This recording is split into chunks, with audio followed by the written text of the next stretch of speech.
চিনাকি অচিনাকি সন্দেহজনক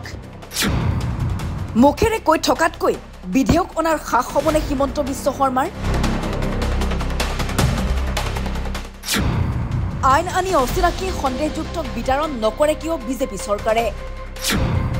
কাক সন্মোহিত কৰিবলৈ মুখ্যমন্ত্ৰীৰ মুখত অচিনাকি সন্দেহযুক্তৰ সংজ্ঞা সুদীৰ্ঘ 10 বছৰ শাসনত থকা বিজেপিয়ে কিয় গঢ়িব পৰা নাই বিদেশী মুক্ত অসম অচিনাকি আৰু সন্দেহযুক্তক চিনাক্ত কৰাৰ দায়িত্ব কাৰ আছিল বিগত 10টাকৈ বছৰ অৰ্থাৎ 2টাকৈ 5 বছৰীয়া কাৰ্যকাল সমাপ্ত হোৱাৰ দিশে বিজেপি দলৰ চৰকাৰ কেন্দ্ৰ আৰু ৰাজ্য উভয়তে বিজেপিয়ে শাসনভাৰৰ দায়িত্বত আছে অসমক বিদেশী মুক্ত কৰাৰ নামত অথচ বিজেপিয়ে প্ৰতিশ্ৰুতিৰ পাছত প্ৰতিশ্ৰুতি ভাতৰ দৰে আউৰাই থাকি অসমবাসীক বাৰে বাৰে প্ৰতাৰণা কৰি আহিছে আগন্তুক বিধানসভা নিৰ্বাচনলৈ মাজত মাত্ৰ কেইটামান মাহ তাৰ মাজতে এবাৰ ৰাজ্যত মুখ্যমন্ত্ৰীয়ে নিজ মুখেৰে সৃষ্টি কৰিছে নতুন সংজ্ঞাৰ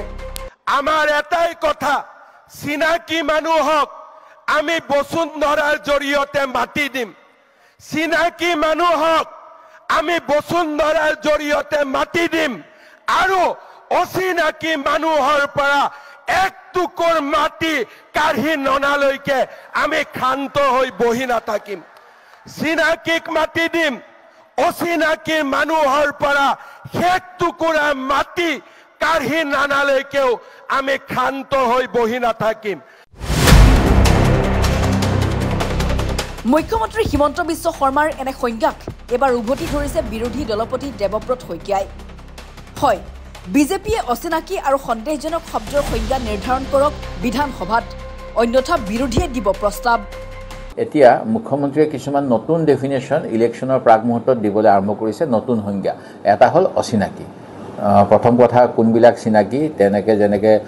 থানাবিলাকত মানে ৱান্টেড ক্ৰিমিনেলৰ ফটো লিখি দিয়া থাকে যে এইকেইজন দুৰ্দৰ্শ অপৰাধী তেনেকে অসমৰ কোনবিলাক অচিনাকি কোনবিলাক চিনাকি তাৰ এটা সংজ্ঞা অসম বিধানসভাত মুখ্যমন্ত্ৰীয়ে এবাৰ বিল আনি পেলাই উত্থাপন কৰক প্ৰথম কথা আমি বিচাৰোঁ যে অসম চুক্তি অনুসৰি বিদেশী নাগৰিক যদি কোনো সন্দেহজনক ব্যক্তি বিদেশী হৈছে তেওঁলোকক অসমৰ পৰা বাহিৰলৈ পঠাই দিয়ক আৰু যদিহে বিজেপি চৰকাৰখনে ভোটৰ স্বাৰ্থত তেনেকুৱা কোনো সন্দেহজনক নাগৰিকক ৰাখিব বিচাৰে তেতিয়াহ'লে অন্য ৰাজ্যত ৰাখক দেৱব্ৰত শইকীয়াৰ প্ৰত্যাহ্বান বিৰোধীয়ে বিধানসভাত অচিনাকি আৰু সন্দেহজনক নাগৰিকৰ ক্ষেত্ৰত বিশেষ প্ৰস্তাৱ তুলি ধৰিব আৰু মুখ্যমন্ত্ৰীয়ে দিব অচিনাকি আৰু সন্দেহজনক নাগৰিকৰ নিৰ্দিষ্ট সংজ্ঞা এইটো কাম কৰাটো এইকাৰণে জৰুৰী শেহতীয়াকৈ 2024 চনলৈকে আহিব পৰা মানুহকো অসমত নাগৰিকত্ব দিয়াৰ এটা যুঁজা চলিছে যিটোৱে অসমীয়া জাতিৰ ধ্বংসৰ কাৰক হ'ব সেই গতিকে মুখ্যমন্ত্ৰী মহোদয়ৰ প্ৰতি মোৰ এইটোৱে অনুৰোধ আৰু যদি তেখেতে আমাক কয় আমাৰ ফালৰ পৰাই তেনেকুৱা এখন বিল আমি উত্থাপন কৰিম প্ৰিপেয়াৰ কৰি আৰু মুখ্যমন্ত্ৰীয়ে তাত ডেফিনেশ্যন দিলেই হৈ যাব মই এনেকুৱা উত্থাপন কৰিব পাৰিম যে অসমত থকা সন্দেহজনক নাগৰিকক বাহিৰলৈ পঠাই দিয়াৰ প্ৰস্তাৱ লোৱা হওক অসমত থকা অচিনাকি নাগৰিকক অসমৰ পৰা দেশান্তৰ কৰাৰ ব্যৱস্থা কৰা হওক আৰু মুখ্যমন্ত্ৰী তেতিয়া কোনখিনি মানুহ হয় ডেফিনেশ্যন দি দিব উল্লেখ্য যে অসম চুক্তিৰ 6 নং দফা সম্পৰ্কীয় বিপ্লৱ কুমাৰ শৰ্মাৰ প্ৰতিবেদন ৰূপায়ণ সন্দৰ্ভত 2024 চনৰ ছেপ্টেম্বৰ মাহত আছুৰ সৈতে অসম চৰকাৰৰ এখন দ্বিপাক্ষিক বৈঠকত 1951 চনটোৱে বিদেশী চিনাক্তকৰণৰ ভিত্তিবৰ্ষৰূপে সিদ্ধান্ত গ্ৰহণ কৰিছিল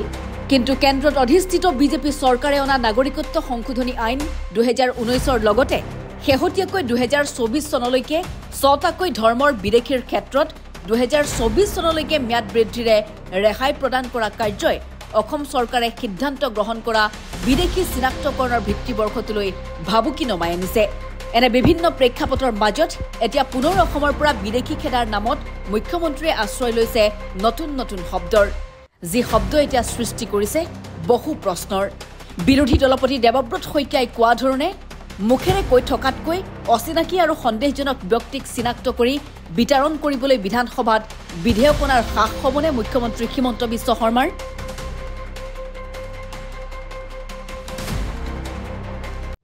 news desk report Assam daily 24